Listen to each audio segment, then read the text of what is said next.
유대인 암살자들이 있었죠.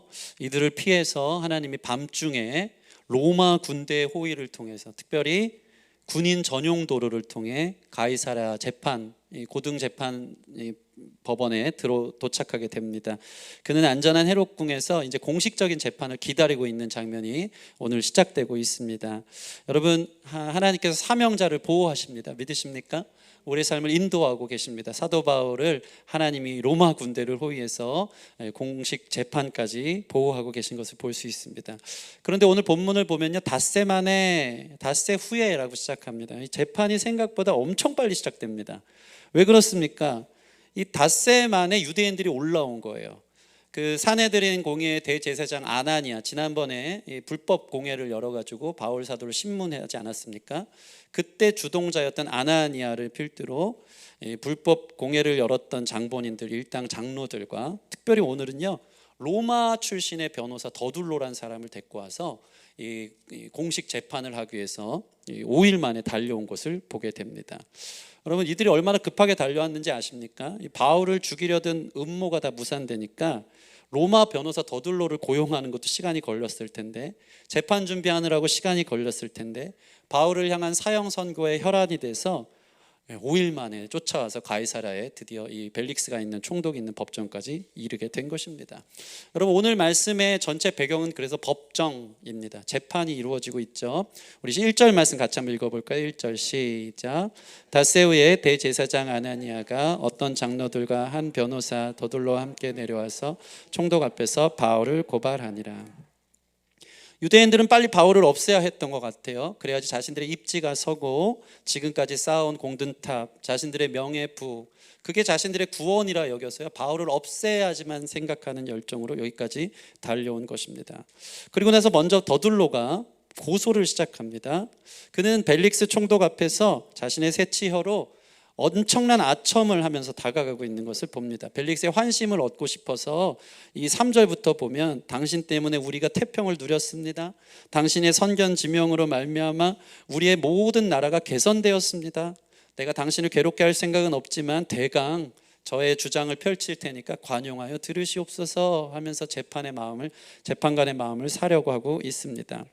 그러면서 바울의 제목을 3가지로 추려서 만들고 있습니다. 한번 잘 준비해 온 것 같아요. 5절에서 6절 말씀 같이 읽어보겠습니다. 시작. 우리가 보니 이 사람은 전염병 같은 자라, 천하에 흩어진 유대인을 다 소요하게 하는 자요, 나사렛 이단의 우두머리라. 그가 또 성전을 더럽게 하려 함으로 우리가 잡았사오니. 로마 변호사 더둘로가 이 3가지 제목을 추려가지고 가져왔습니다. 첫 번째로 바울을 고소하는 명목은 그는 전염병 같다라고 이야기하고 있습니다. 유대인들을 반란을 일으키고 선동을 일으키는, 혼란스럽게 하는 자다라고 이야기하고 있죠. 두 번째는 그는 나사렛 이단 괴수 우두머리다, 이단 사이비 종파의 머리가 되어진다 라고 이야기하고 있습니다. 세 번째는 뭐죠? 그가 성전을 더럽혔다라고 이야기합니다. 여러분, 이 주장이 사실입니까? 거짓입니까? 거짓입니다. 여러분, 전염병 같다라는 것이 죄목이 될까요? 사실 전염병 같다라는 것은 하나의 영향력인 것이지요. 사람들이 영향을 받는 것에 대해서 어떻게 하란 말입니까? 여러분, 사실 복음을 가졌다는 것은 원래 전염병 같은 것 같습니다. 저는 우리 성도 여러분들이 여러분의 사회생활, 직장생활, 가정생활 있는 곳에서 여러분의 매력, 예수 믿는 매력이 넘쳐서 다른 사람에게 스며들 수 있는 전염병 같은 존재가 되어줬으면 좋겠습니다. 그러기 싫은데 막 마스크를 써도, 내가 철저히 보완을 하려 그래도 스며드는 것 아니겠습니까? 예수 믿는 사람의 얼굴의 표지는 뭐죠? 기쁨. 저 사람 뭐가 저렇게 기쁘지? 그냥 스며드는 거예요. 그 사람의 매력을 느끼면서, 저 사람 뭐가 저렇게 소망이 넘치지? 저 사람은 언제나 어떻게 저렇게 정직하고 한결같지? 그 사람의 삶이 궁금하다. 나도 닮고 싶다. 그 사람이 있는 공간에 분위기가 달라지는, 여러분이 있음을 통해서 여러분의 있는 공기가 달라지는, 그 공간의 공기가 달라지는 저와 여러분 됐으면 좋겠습니다. 사실 이것은 바울을 이게 고소하는 명목이지만 바울을 향한 칭찬입니다. 어쩌란 말입니까? 유대인들, 제사장들이 전부가, 거의 많은 사람들이 예수께 돌아오게 되는데 그냥 시기 질투 속에 죄목 같지 않은 죄목을 갖고 온 거짓 증거인 것입니다. 또한 나사렛 기독교 이단이라는 말을 끌어다 냈어요. 여러분, 보통 이단 사이비의 결론은 뭡니까? 나라에 덕이 안 된다, 문제를 일으킨다, 이기적 사이비 집단이다, 자기들밖에 몰라서 사람들을 우겨쌈을 가지고 사람들을 죽이는 집단이다. 문제가 되면 그게 죄목이 되겠죠. 그러나 여러분, 나사렛 기독교 이단, 나사렛 출신 예수교를 믿는 이 기독교는 결코 이단이라고 말할 수 없죠. 오히려 바울 사도를 통해서 예수님의 복음이 증거되는 곳마다 사랑과 평화가 실현이 됐고요, 섬김과 구제가 실현이 됐고요, 심지어 정부와 법에 대한 복종까지 지향했던 것이 바로 예수님을 믿는 기독교의 영향력이었던 것입니다. 이것 또한 죄목이 될 수 없습니다. 끝으로 바울이 성전을 더럽혔다 그러는데, 여러분, 바울이 예루살렘 도착해서 성전 더럽혔습니까? 아닙니다. 7일 동안 뭐 했죠? 오자마자 머리 깎고 결례를 행했습니다. 자신이 거룩하게 성전에 들어가고자 유대인들의 입맞춤, 그들의 맞춤으로 자기 자신을 맞춰가기 위해서 거룩하게 결례를 행하고 들어가게 된 것을 봅니다. 그러니까 다들 입을 딱 맞춰가지고 더들로와 유대인들은 이것이 거짓임에도 불구하고 자기들끼리 고소할 수 있는 하나의 중요한 주장인 것처럼 들고 나온 것입니다. 이 본문을 통해서 바울은요, 이제 오늘 본문이 시작되는데 자신이 왜 죄가 없는지에 대해서 세 가지로 변호하고 있습니다. 매우 똑똑한 바울의 모습이죠. 오늘 그의 진실된 변호를 통해서 과연 이 재판을 통해 누가 하나님과 사람들 앞에서 참 예배자였는지, 누가 진실된 예배자였는지 오히려 드러나게 되는 결론이 지어지는 것을 보게 됩니다. 유대인들이 성전에서 예배를 드리는 것 같지만 사실은 거짓과 위선으로 도배되었고, 반대로 바울이 삶으로 진짜 드린 예배자였다는 것을 이 재판을 통해 분명히 드러나는 것이죠. 오늘 이 바울의 변호를 들으면서 우리가 정말 하나님 앞에서는, 하나님 재판대 앞에 서는 그날 정직한 예배자인가, 하나님 앞에서 참된 예배자라면 어떻게 살아야 되는가에 대해서 바울의 변호를 통해 함께 생각해보는 귀한 시간 됐으면 좋겠습니다. 첫 번째로 바울은요, 그의 몸이 늘 예배하는 사람이었다. 그는 늘 성전에 거했던 사람이다 라는 것, 그의 몸이 참된 예배자라는 것을 그가 변호하고 있습니다. 11절 말씀 같이 읽겠습니다. 11절 시작. 당신이 아실 수 있는 바와 같이 내가 예루살렘에 예배하러 올라간 지 열 이틀밖에 안 되었고, 바울의 변호의 첫 번째는요, 자기가 예루살렘 와서 유대인들 선동하러 온 거 아니다. 사실은 다른 큰 일들을 하러 오긴 했죠. 그죠? 뭐 하러 왔습니까? 구제하러 왔다. 예루살렘 교회를 중심으로 그 지역에 전무후무한 기근이 왔다는 사실을 듣고 이방에서 이 헌금 들고 와가지고 구제하려는 목적으로 왔다. 그런데 그가 그런 목적들, 그 바쁜 일정들, 다른 일정들을 다 제쳐두고 오늘 그가 제일 먼저 한 게 뭐라고요? 내가 예루살렘에 예배하러 올라갔다 라고 이야기하고 있는 것입니다. 그는 예루살렘에 목적이 있었어요. 다른 게 했어야 됐습니다. 그러나 그가 제일 먼저 한 것은 뭐죠? 성전을 찾았다. 먼저 예배했다. 기도의 자리, 말씀의 자리, 예배의 자리에 그가 먼저 거하는 것을 가장 중요하게 생각해서 오자마자 결례를 행하고 성전에 나가 예배하는 자리를 찾은 바울의 몸을 움직이는 모습을 볼 수 있는 것입니다. 여러분, 한번 생각해 볼까요? 바울이 몸을 움직여서 예루살렘 성전에 가서 제일 먼저 예배하는 게 마음이 편할까요? 그렇지 않을까요? 편치 않습니다. 가면 자기들 싫어하는 유대인들이 서 있는 게 분명할 텐데, 그럼에도 불구하고 마음도 상황도 해야 되는 일도 분주함에도 불구하고 그는 제일 먼저 몸을 움직여 성전에서 예배하는 것을 찾았던 그 몸이 하나님 앞에 참된 예배자라는 모습을 볼 수 있는 것입니다. 여러분, 마음이 있는 곳에 몸이 가죠. 그러나 몸과 마음은 잘 엮여져 있습니다. 우리 몸을 움직이잖아요. 여러분, 경험 있죠? 그러면 마음이 생기더라고요. 꼭 그것을 기억하십시오. 오늘따라 교회 갈 마음이 안 나. 몸도 피곤하고 여기저기 쑤시고, 왜 이렇게 주일만 되면 그렇게 아프고 쑤시고 컨디션이 안 좋은지, 꼭 기분 탓인지 그렇습니다. 그런데 우리는 항상 느낍니다. 저 여러분들 느끼는 거 아닙니까? 힘들지만 몸을 움직여 예배의 자리에 오면 오길 잘했다 생각하게 되는 줄 믿습니다. 마음이 편해지는 거예요. 잘했네. 힘들지만 천근만근 내 몸, 또 바쁜 내 일정 끊어내고 내 몸을 움직여 이 자리에 왔더니 오길 잘했다. 그게 이 몸을 움직일 때 마음이 생겨지는 이 바울 사도와 같은 마음으로 예배 자리에 참여하는 사람들의 모습인 것입니다. 여러분, 이불 안에만 있는 사람은요, 온갖 공상을 하면서 핸드폰만 보는 거 제가 다 압니다. 그러다 보면 어떻게 하죠? 마음이 우울해집니다. 그때는 어떻게 해야 됩니까? 이불을 박차고 일단 거리로라도 나가야 됩니다. 그럼 어떤 일이 있습니까? 수많은 생명들을 보게 되죠. 우울하지가 않습니다. 이불을 박차고 나가잖아요. 거리를 열심히 일하러 다니는 사람들, 작은 새들이 쥐저기는 것만 봐도 우리 안에 막 생명력이 생기는 거죠. 하물며 예배의 자리이겠습니까? 예배의 자리에 와보십시오. 예수 그리스도의 호흡, 주님의 호흡, 그 앞에 나와 우리의 어둠을 벗어버리는 주님의 말씀이 우리의 삶을 숨쉬게 하는 거룩한 역사가 일어나는 것입니다. 사도 바울은 이것을 알았던 사람인 것 같아요. 몸을 움직이자, 마음이 천근만근, 유대인들이 자기를 꺼려하고 불편해하는 곳 장소지만 나 하나님 바라봅니다. 내 몸을 움직입니다. 사도 바울은요, 그가 참된 예배자라는 첫 번째 증거로 그의 몸은 언제나 성전에 있었다는 것을 저와 여러분들이 기억했으면 좋겠습니다.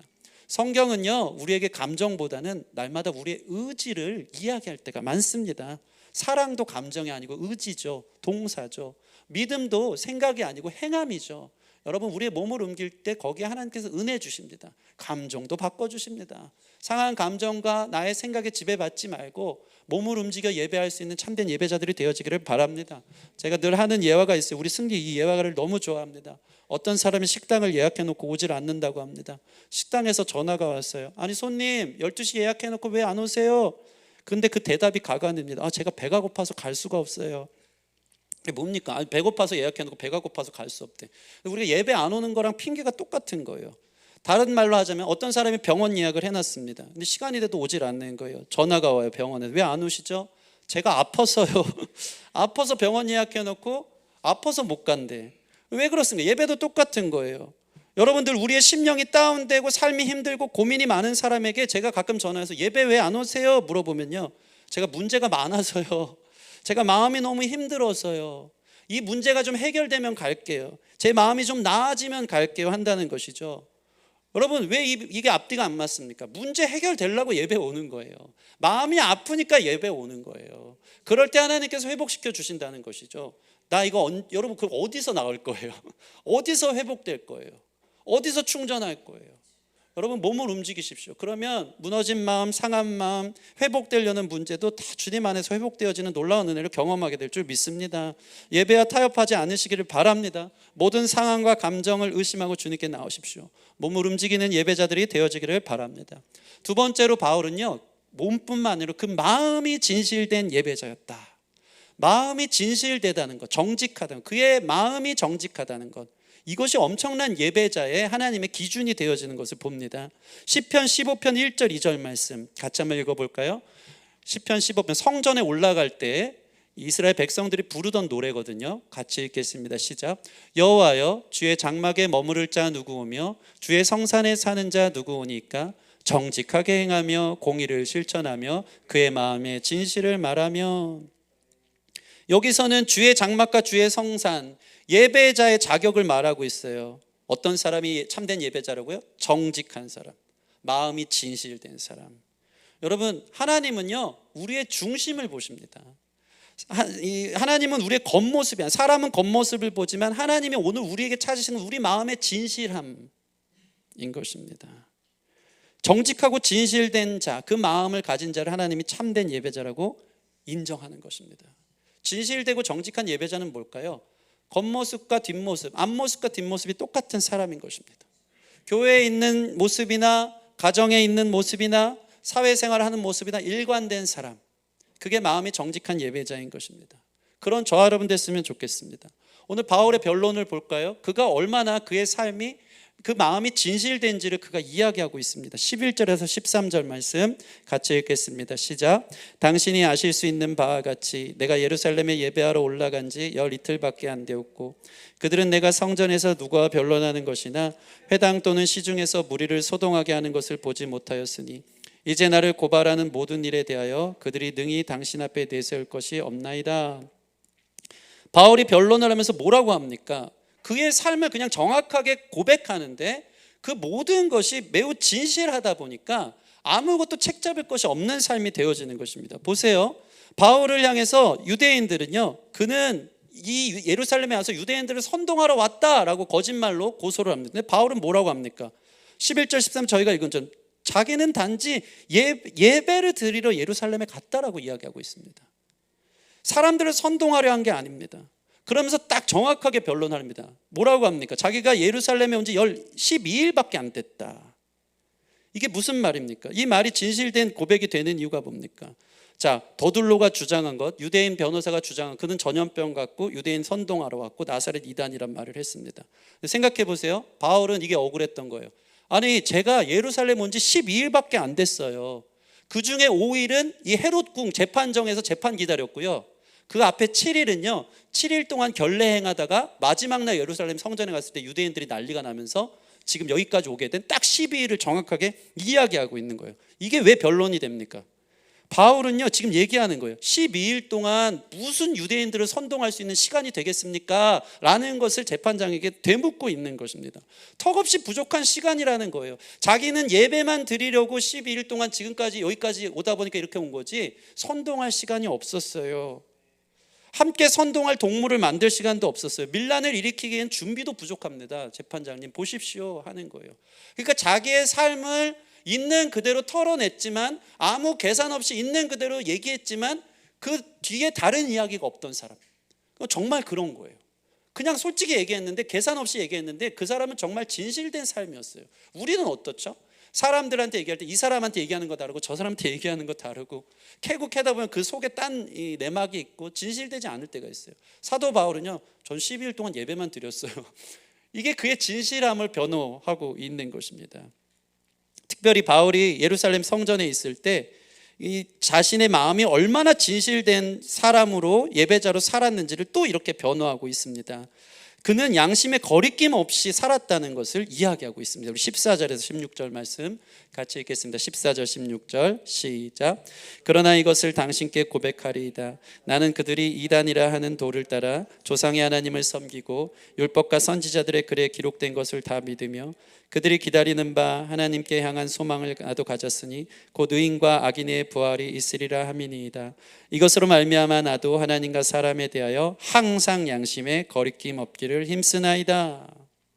바울은요, 자신의 마음이 언제나 양심에 거리낌 없기를 힘쓴다라고 얘기하면서, 저 사람들은 나를 나사렛 이단이라고 말하지만 14절 보면요, 그들이 이단이라 하는 도를 따라, 이단이 아니라 한 길, 한 도를 따라가는데, 그것은 사실 유대인들이 믿는 조상의 하나님과 똑같은 하나님을 나도 섬기는 거지, 난 이단이 아니다.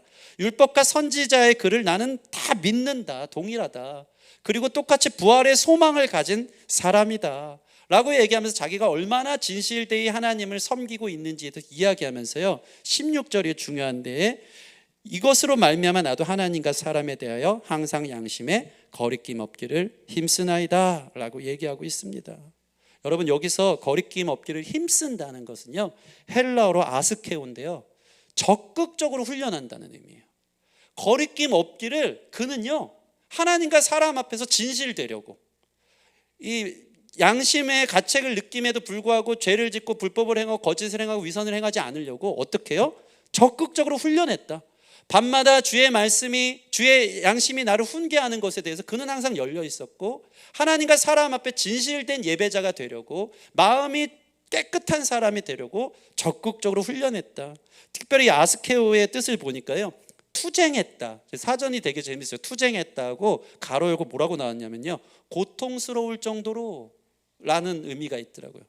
이게 무슨 소리입니까? 자기는 하나님과 사람 앞에서 항상 이 착한 양심을 유지하려고 고통스러울 정도로 투쟁했다는 겁니다. 네, 얼마나 진실된 예배입니까? 그 마음, 하나님 중심을 보거든요. 사람은 속여도 하나님 못 속이잖아요. 이 바울은요, 항상 하나님을 의식하면서 거짓말을 하지 않았어요. 다른 사람을 속이지 않았어요. 자기 이익을 위해 살지 않았어요. 양심의 거리낌이 있을 때마다 적극적으로 훈련했고 고통스러울 정도로 투쟁하면서 이 마음을 지켰던 사람, 이것이 바로 바울이 참된 마음조차도 참된 예배자라는 것을 증명하고 있는 것입니다. 여러분, 우리도 거리낌 없기를, 정직하기를 힘쓰는 사람 되어지기를 바랍니다. 그것이 바로 하나님이 받으시는 중심의 진실한 예배자의 모습이라는 것입니다. 우리는 구약 성경의 다니엘을 잘 압니다. 그는요, 바벨론의 포로로 끌려간 사람이었죠. 다음 세대 청년이었습니다. 근데 그는 똑똑했던 것 같아요. 지혜와 학문이 능통했고 능력을 인정받아서 17살에 바벨론의 총리가 됩니다. 대단하지 않습니까? 17살에 공직 생활을 시작한 다니엘. 근데 놀라운 것은요, 17살에 시작한 것을요 80세가 넘도록 나라 정권이 4번 바뀌는데도 잘리지가 않습니다. 대단하지 않습니까? 우리 교회 공직에 있는 분들 80이 넘도록 잘리지 않고 계속 있었다. 다니엘이 그랬다는 거예요. 17에 시작했는데요, 한 번도 나란 일을 하면서 80이 넘도록 정권이 4번 바뀌는데 잘리지 않았다. 여러분, 우리나라도 대통령 바뀌면 어떤 일이 일어납니까? 그 밑에 공직자들은 다 물갈이가 됩니다. 어쩔 수 없는 거예요. 색깔을 따라 가니까. 근데 다니엘은 신기합니다. 그는요, 그 나라 개국공신도 아닙니다. 포로로 잡힌 그냥 청년이에요. 근데 그는요, 왕이 새롭게 4번이나 바뀌는데 계속 공직에 있었다. 이게 어떻게 가능한지 아십니까? 다니엘의 마음의 진실함 때문입니다. 그는 진실한 사람이었어요. 앞으로 보나 뒤로 보나 늘 똑같은 사람인 것을 왕이 보고 인정하게 되었기 때문입니다. 여러분 볼까요? 정권이 바뀔 때마다 다니엘을 시기하던 그 대신들이 얼마나 많았겠습니까? 오늘 사도 바울을 시기하듯이 엄청난 대신들이 그 뒤를 캡니다. 다니엘 우리 6장 3절 4절 보면요, 이런 에피소드가 나옵니다. 한번 3절 4절 같이 읽어보겠습니다. 시작. 다니엘은 마음이 민첩하여 총리들과 고관들 위에 뛰어남으로 왕이 그를 세워 전국을 다스리게 하고자 한지라. 이에 총리들과 고관들이 국사에 대하여 다니엘을 고발할 근거를 찾고자 하였으나 아무 근거 아무 허물도 찾지 못하였으니 이는 그가 충성되어 아무 그릇됨도 없고 아무 허물도 없음이었더라. 아멘. 여러분 이거 보십시오. 이 개국 공신들이 다니엘이 또 다음 왕도 계속 총리가 될 것 같으니까 이 다른 사람들이 그를 시기 질투한 것입니다. 아니 쟨 뭔데 여전히 나라 왕의 오른팔이야. 야, 한번 그를 무슨 수를 써서라도 한번 이번에는 공직자에서 끌어내려 보자 하면서 생각해낸 게 뭔지 아십니까? 그의 과거를 캐는 겁니다. 방금 성경에 나온 것처럼 털어서 먼지 안 나오는 사람 없겠다 하면서 지금까지 다니엘 17살에 공직생활 시작해서 50년 생활을 했기 때문에 이 사람 털어놓으면 어디든 뒷돈 있겠지, 숨은 거래 했겠지, 업무 처리에 빈틈이 있었겠지, 서류 조작 분명히 있었겠지. 다 우리나라 정치랑 비슷하지 않습니까? 꼭 그 뒷배를 추적해가지고 그 사람 약점을 잡잖아요. 이 사람 다른 공신들도 다 그랬던 거예요. 그 뒷조사를 한 겁니다. 근데 어떤 일이 벌어집니까? 방금 읽은 성경 보면 다시 한번 띄워주시겠습니까? 다니엘 4절 보면요, 이에 총리들과 고관들과 국사에 대하여 다니엘을 고발할 근거를 찾고자 하였으나 뭐라고 말합니까? 아무 근거 아무 허물도 찾지 못하였으니. 놀랍지 않습니까? 그는요, 캐면 캘수록 더 깨끗함이 증명된 사람이에요. 청렴하고 깨끗하고 기록도 좋고 능력도 좋았던 사람. 성경 표현이 놀랍습니다. 얼마나 샅샅이 캤을까요? 그런데 아무 근거 아무 허물도 찾지 못했다. 오히려 탁월함만 입증되었다라는 것입니다. 여러분, 우리 이러한 예배자 되어지기를 바랍니다. 저도 목사인 저를 누군가 턴다면 탈탈 털면 먼지 많이 날 것 같아요. 너무 부족합니다. 근데 우리가 오늘 말씀을 통해서 미니멈 크리스찬이 되지 않길 바랍니다. 서로 동정하는 거죠. 야, 다니엘 바울 그렇게 깨끗했대, 우리 그렇게 살 수 있냐? 소그룹하면서 힘들 것 같아. 너도 그렇지, 나도 그래. 야, 하나님 은혜 아니면 살 수 없지. 야, 우리는 어쩔 수 없어. 그럼 미니멈 크리스찬. 맥시멈 뭡니까? 야, 다니엘 바울은 그렇게 살았대더라. 하나님이 기뻐한대더라. 우리 한번 해보자. 그렇게 한번 살아보자. 하나님 기뻐하신 삶이 그거랬다. 이렇게 나아갈 수 있는, 적용으로 나아가는 저와 여러분 됐으면 좋겠습니다. 한 가지 팁을 드릴게요. 여러분, 이게 우리 힘으로 가능합니까? 가능하지 않습니까? 가능하지 않아요. 우리는요, 우리의 힘으로는요 오래 갈 수가 없습니다. 근데 오늘 아까 읽은 성경을 보면요, 한번 다시 띄워주시겠습니까? 다니엘 6장 3절 4절 3절 같이 한번 읽겠습니다. 시작. 다니엘은 마음이 민첩하여 총리들과 고관들 위에 뛰어남으로 왕이 그를 세워 전국을 다스리게 하고자 한지라. 자, 보세요. 다니엘이 그렇게 털어도 아무 허물 아무 근거도 찾지 못했던 이유는요, 3절 보니까 다니엘은 마음이 민첩했다라고 이야기하고 있습니다. 따라해 보겠습니다. 마음의 민첩함. 여러분, 마음의 민첩함을 가졌으면 좋겠습니다. 이 영어 성경으로 보면요, 분명합니다. Excellent Spirit이라고 나와 있어요. 이게 뭔지 아십니까? 특별한 영, 바로 성령을 말합니다. 다니엘의 마음의 민첩함은요, 그는 성령 충만한 사람이었다는 것입니다. 성령 충만한 사람이었기 때문에 늘 마음속에 성령님이 함께 하시기 때문에 그의 삶은 정직할 수밖에 없었어요. 하나님이 보고 계시다, 하나님의 CCTV가 늘 자기와 함께 한다는 것을 느꼈기 때문에 거짓과 위선이 내 앞에 서려는 순간 성령의 소유가 딱 제어하는 것입니다. 저 여러분 안에 이러한 성령이 있는 줄 믿습니다. 그렇죠? 문제는 뭡니까? 민첩하지 않다는 거죠.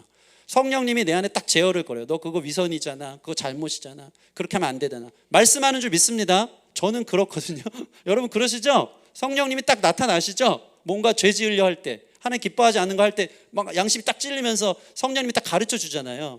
여기서 중요한 건 성령 충만함의 민첩함이에요. 다니엘은요 민첩했어요. 하나님이 딱 제어해 주잖아요. 너 그거 잘못됐어, 그렇게 하지 마. 그러면 민첩하게 바꿉니다. 유연합니다. 부드러웠어요. 우리는 어떻습니까? 매우 둔감합니다. 성령님이 너 그거 하지 마, 그 죄야, 너 하나님 기뻐하는 거 아니야 하는데 둔감해요. 그냥 넘어가죠. 하나님 모른 척하고 그냥 넘어가 주세요 한다는 거죠. 여러분 진짜 예배자는요 마음이 성령 충만해요. 진실한 사람이어야 돼요. 사도 바울도 그렇고 다니엘도 그렇고 그들은 성령 충만했기 때문에 하나님 보실 때에 참된 예배자가 될 수 있었던 것입니다. 여러분 우리가 늘 하나님의 CCTV 앞에 있다는 것을 기억하는 저와 여러분 됐으면 좋겠습니다. 병원이 아무리 발전을 해도 엑스레이, MRI가 마음을 찍어내지는 않더라고요. 그 속에 있는 막 장기들의 깊은 곳까지 다 볼 수 있고 뼈까지 다 볼 수 있을지 모르지만 마음을 보는 건 누구시라고요? 우리 하나님이다. 우리 하나님 앞에 선 예배자들이잖아요. 하나님이 보시잖아요. 날마다 우리 안에 성령 충만한 민첩함을 가지고 하나님 보실 때 깨끗한 저와 여러분들이 되어졌으면 좋겠습니다. 마지막 세 번째, 바울이 참된 예배자라는 증거가 그의 변호를 통해 드러나는데요, 그것은 그의 삶이 예배자였다는 것입니다. 그의 몸은 늘 성전에 있었고요, 그의 마음은 하나님 앞에 늘 서 있었던 진실한 예배자였고요, 그의 삶이 또한 하나님 기뻐하시는 예배자의 삶을 살았다는 것이 증명되거든요. 17절 18절 같이 읽겠습니다. 17절 18절 시작. 여러 해 만에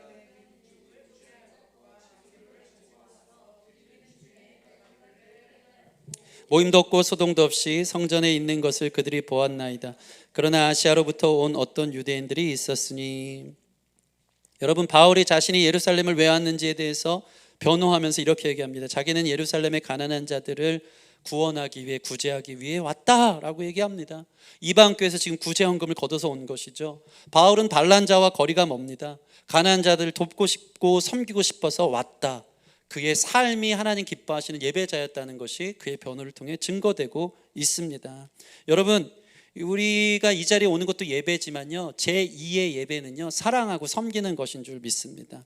구원을 위해 섬기고 헌신하고 사랑하는 것을 하나님 예배로 본다는 것입니다. 우리가 주일날 몸만 이 자리에 와 있다고 예배를 마쳤다고 생각하지 말기 바랍니다. 여러분 예배는 이 주일날 드리는 예배는 예배의 뭐죠? 마침입니까? 시작입니까? 시작이다. 예배의 완성은 어디라고요? 삶이다.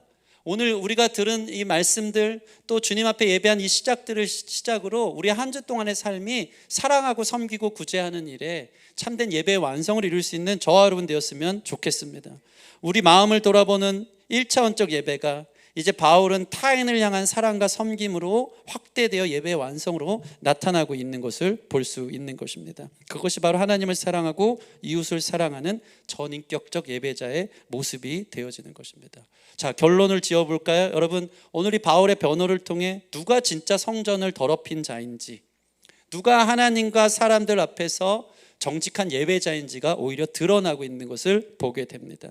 참된 예배자를 가리는 재판, 아첨과 말뿐이었던 유대인들입니까? 아니면 바울이 진정한 하나님 기뻐하는 예배자입니까? 이것이 오늘 드러나고 있습니다. 말씀을 마치겠습니다. 여러분 우리도 주님 앞에 서는 날이 옵니다. 그때를 성경은 재판이라고 비유하고 있습니다. 하나님 재판장 되시고요, 우리가 죄인인 것처럼 있고요, 마귀가 우리를 고소하는 날이 올 겁니다. 유대인들이 바울을 고소하듯이 마귀가 고소하는 날 그 옆에 예수님이 변호사로 서 있겠죠. 우리의 이 평생의 삶이 하나님의 재판대 위에 있을 때 내가 하나님 인정하는 참된 예배자들이 되어서 승소할 수 있는 저와 여러분 되었으면 좋겠습니다. 늘 몸은 성전에 거하는 평생의 삶, 늘 마음은 하나님 앞에 진실되기 위해서 오늘 사도 바울처럼 거리낌 없기를 힘쓰나이다. 열심히 훈련하고 노력하고 투쟁하듯이 힘들게 그 시간들을 느끼면서 성령 안에 민첩함을 갖고 살기 위해 분투하는 삶, 그리고 우리의 삶 자체가 다른 사람들을 사랑하고 지극히 작은 자 하나를 섬기고 풍성히 그들을 위해 구제했던 그 삶, 그 완전한 예배자의 삶을 가진 사람을 예수님께서 변호하신다는 거죠. 내가 봐서합니다. 내가 함께 했습니다. 내가 이 사람과 함께하여서 이 사람은 바로 이 재판에서 승소할 수 있는 사람입니다 라는 것입니다.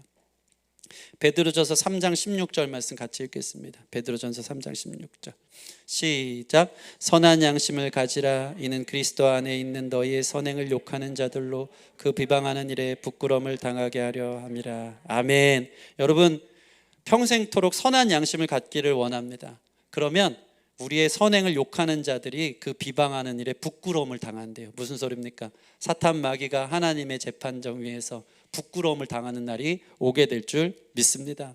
마귀의 고소 앞에 예수님이 변호해 주시면서 승리하는 날이 올 줄 믿습니다. 고린도후서 1장 12절 한 번 더 읽어볼까요? 고린도후서 1장 12절 시작.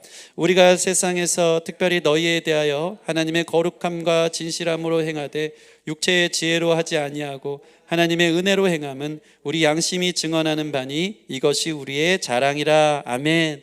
여러분, 우리의 평생이 예배자, 참된 예배자로 인정받고 인치심 받기 위해 하나님 은혜로 행하는 저와 여러분 됐으면 좋겠습니다. 내가 한 것 아니고 하나님 은혜로 성령 충만함에 민첩함으로 우리 양심에 증언하는 바니 이것이 우리 자랑이라. 예수님이 우리를 변호해 주는 그 마지막 심판 때 있을 때 예수님 앞에 감사하며 내 자랑 하나도 없고 예수님 덕분에 제가 이 자리에 쓸 수 있었습니다 하면서 자랑할 수 있는 저와 여러분 됐으면 좋겠습니다. 오늘 말씀을 통해서 같은 하나님을 믿지만 누가 진짜 하나님을 두려워하고 경외하는 예배자인지 우리는 그 극명한 차이를 바라볼 수 있게 된 것입니다.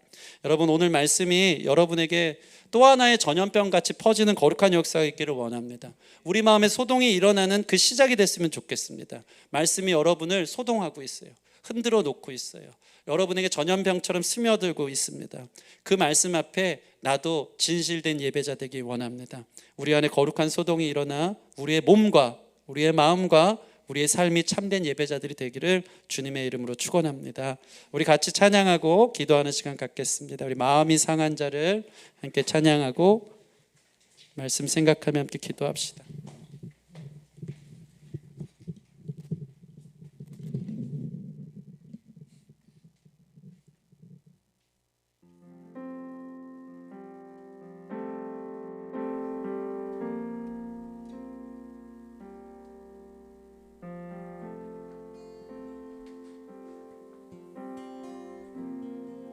마음이 상한 자를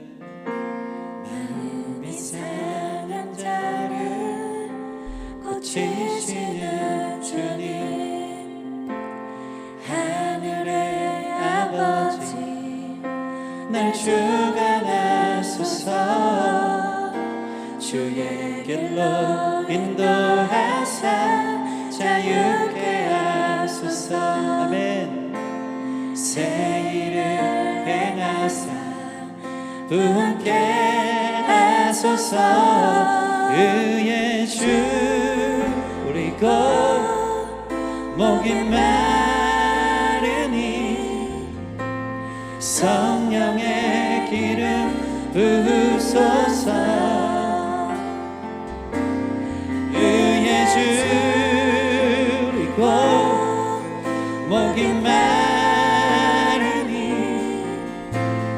내 잔을 채워 주소서.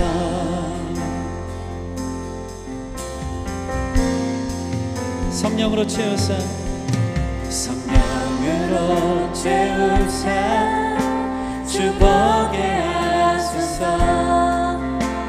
주의 임재 속에 은혜하게 하소서. 주 뜻대로 살아가리 세상 끝날까지. 나를 빚으시고 새날 열어주소서.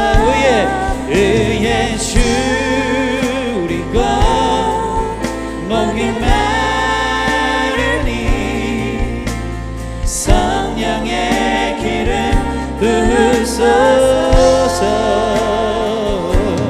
의의 주 우리 곧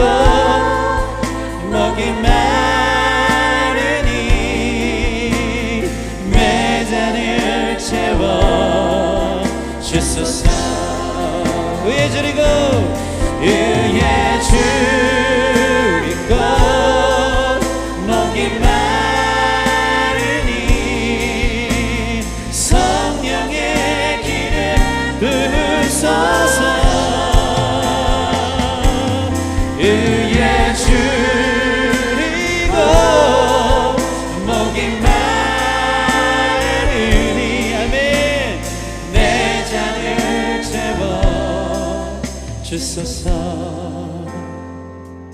여러분 오늘 말씀 생각하면서 이 마음이 상한 자라는 이 찬양의 1절을 제가 한번 읽어드릴게요.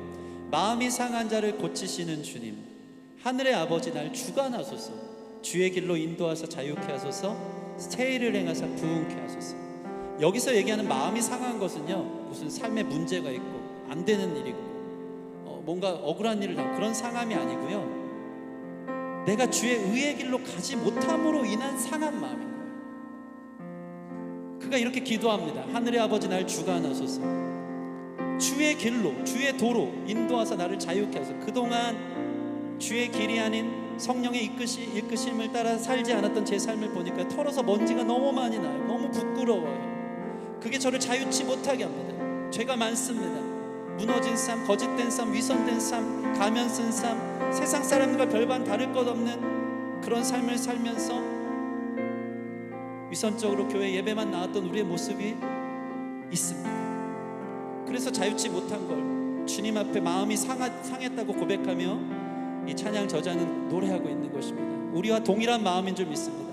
오늘 말씀이 우리 가운데 전염병처럼 퍼져서 하나님 제 삶을 보니까요 주일날 예배도 잘 못 지켰고 무엇보다 중요한 우리 마음 중심을 보신 주님 앞에 진실된 예배자로 정직한 예배자로 서질 못했던 것 같습니다.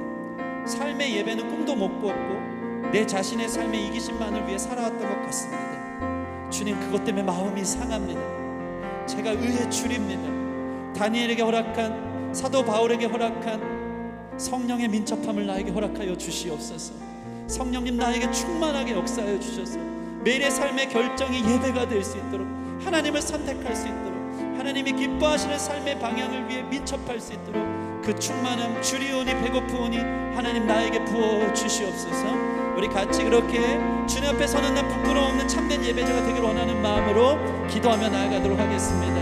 우리 함께 기도하시겠습니다. 하나님 감사합니다. 주님 도와주시옵소서. 주님 불쌍히 여겨주시옵소서. 내 삶이 성령 충만하지 않고 내 육체의 욕심을 따라 살면서 우리의 뒷모습이 아버지 이것과 너무나도 다를 때가 너무 많이 있음을 고백합니다. 평생에 참된 예배자가 되는 것 양심의 거리낌 없도록 성령의 거리낌 없도록 힘써 투쟁하며 싸워내는 것 하나님 기뻐하는 진실의 중심의 진실함을 가진 예배자가 되는 것 우리의 목마름입니다. 성령 하나님 이 시간 우리 예배자들 한 명 한 명에게 기름 부어주사 충만하게 임하여 주사 마음이 무너진 순간에도 몸을 움직여 예배자를 찾게 하여 주시옵시고 주의 말씀에 우리 마음을 다스려 앞뒤 다른 예배자 아니라 하나님 CCTV 앞에 그 마음이 정직한 예배자라 무엇을 얘기해도 걸릴 것이 없고 꺼리낄 것이 없는 우리의 과거들이 될 수 있도록 축복하시고 예수님으로 가능한 줄 믿사오니 주의 사랑 은혜 부어주사 십자가를 통하여 하나님 재판대에 서는 그날 아버지 마귀가 부끄러움을 당하고 우리가 주님 앞에 당당히 서서 주님의 변화하심으로 승리할 수 있는 우리가 될 수 있도록 축복하시고 인도하여 주시옵소서. 하나님 말뿐인 성도 삶은 따라오지 않으면서 위선적으로 살았던 우리의 모습들 교회의 모습과는 너무나도 다른 세상의 모습 가정의 모습이 있었음을 주님 앞에 고백합니다. 하나님 우리는 할 수 없기에 그러나 오늘 방법을 주셔서 감사합니다. 성령의 민첩함이면 가능한 줄 믿습니다. 성령 충만함에 우리가 줄입니다.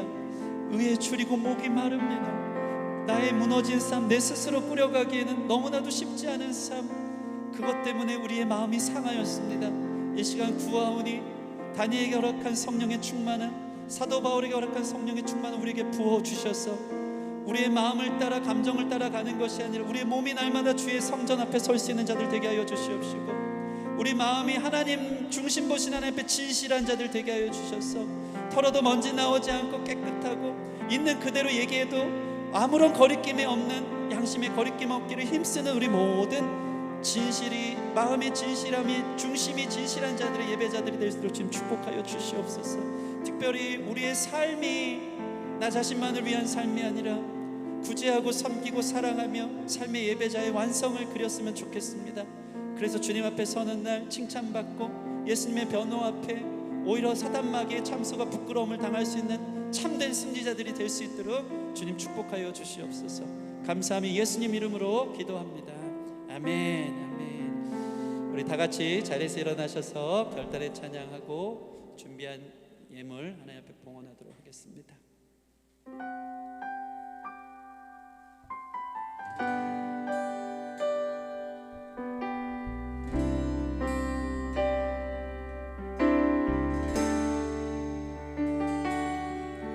아무 자격 없는 나를 불러주신 주님, 내게 맡겨주신 귀한 부르심, 나를 충성되이 여겨 직분을 주셨네. 주의 증인으로 아멘 세워주셨네. 보배로운 예수 그리스도 내 안에 계시니 깨진 질그릇 나를 통해 은혜의 빛 밝히시네.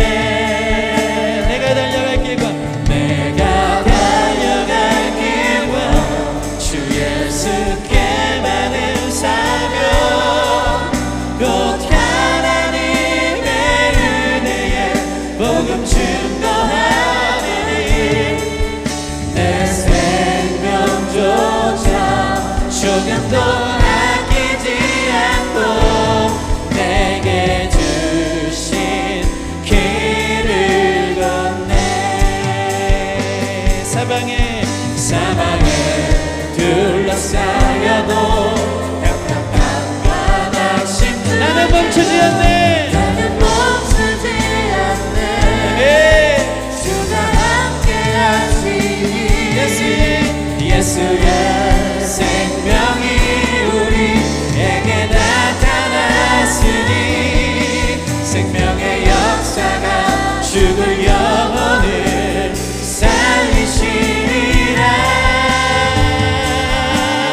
내가 달려갈 길과 주 예수께 받은 사명, 곧 하나님의 은혜에 복음 증거하느니 내 생명조차 조금도 아끼지 않고 내게 주신 길을 걷네.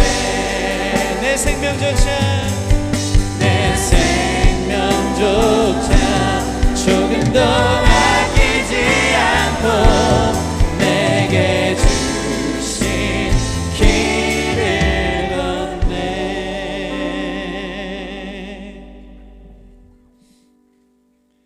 하나님 은혜 감사합니다. 김종현 권사님. 주님만 바라봅니다. 일관성 있는 마음 주를 봅니다. 감사하신 주, 사랑의 주 감사합니다. 공은아 집사님. 기도하겠습니다. 하나님, 우리도 주님만 바라봅니다.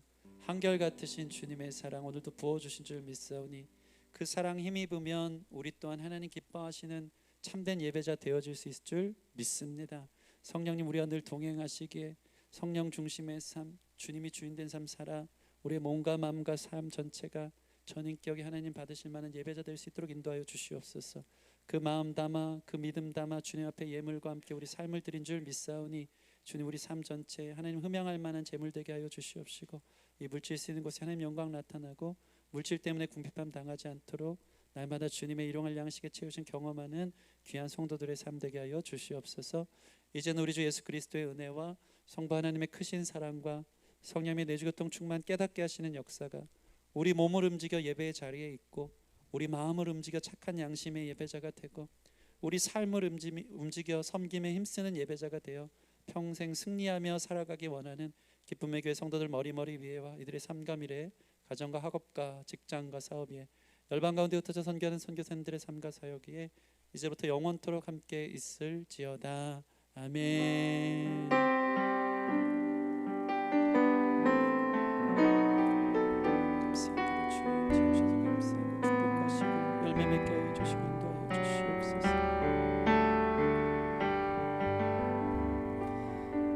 네, 모든 예배 마쳤습니다. 주님께 영광의 박수 올려드리겠습니다. 우리 온라인 예배 한 번 더 축복합니다. 한 주 동안 예배자로 승리하시기 바랍니다. 감사합니다.